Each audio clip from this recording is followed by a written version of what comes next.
டெல்லியில் ஆட்சி அமைக்க ஆம் ஆத்மி கட்சிக்கு கூடுதல் அவகாசத்தை மத்திய அரசு வழங்கும் என்று உள்துறை அமைச்சர் ஷிண்டே கூறியுள்ளார்.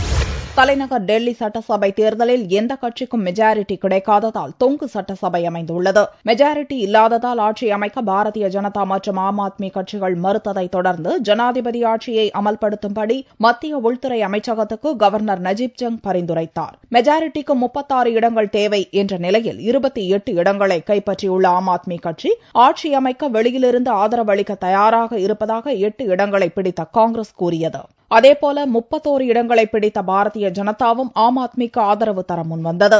இந்நிலையில் டெல்லியில் ஜனாதிபதி ஆட்சி அமல்படுத்தப்படுமா என்று உள்துறை அமைச்சர் சுஷில்குமார் ஷிண்டேயிடம் கேட்டதற்கு ஆம் ஆத்மி கட்சி ஆட்சி அமைக்க இன்னும் சில நாட்கள் அவகாசம் வழங்கப்படும் என்றார்.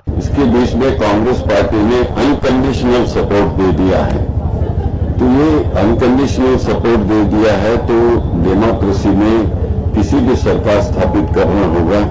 मैं भी कहीं कोalition गवर्नमेंट में रहा हूं महाराष्ट्र में, तो कुछ समय लगता है इसको इकट्ठा करने में. तो इसके लिए हमने पूछा है कि आप श्री केजरीवाल जो लीडर है उनको पूछ लीजिए कि और कितना वक्त लगेगा. ये हमें இதன் மூலம் டெல்லியில் உடனடியாக ஜனாதிபதி ஆட்சியை அமல்படுத்தும் எண்ணம் மத்திய அரசுக்கு இல்லை என்பது தெளிவாகியுள்ளது. காங்கிரஸ் பாரதிய ஜனதா கட்சிகள் ஆதரவளிக்க முன்வந்தது குறித்து தீவிரமாக ஆலோசித்த ஆம் ஆத்மி கட்சி அவ்விரு கட்சிகளின் ஆதரவுடன் ஆட்சி அமைக்கலாமா என்று கடிதம் SMS மூலம் டெல்லி வாசிகளிடம் கருத்து கேட்டு வருகிறது. ஞாயிறு வரை கருத்து கேட்ட பின் தனது இறுதி முடிவை டிசம்பர் 23ஆம் தேதி கவர்னர் நஜீப் ஜங்குக்கு தெரிவிக்கப் போவதாக ஆம் ஆத்மி கட்சி ஒருங்கிணைப்பாளர் அரவிந்த் கெஜ்ரிவால் அறிவித்தார் என்பது குறிப்பிடத்தக்கது.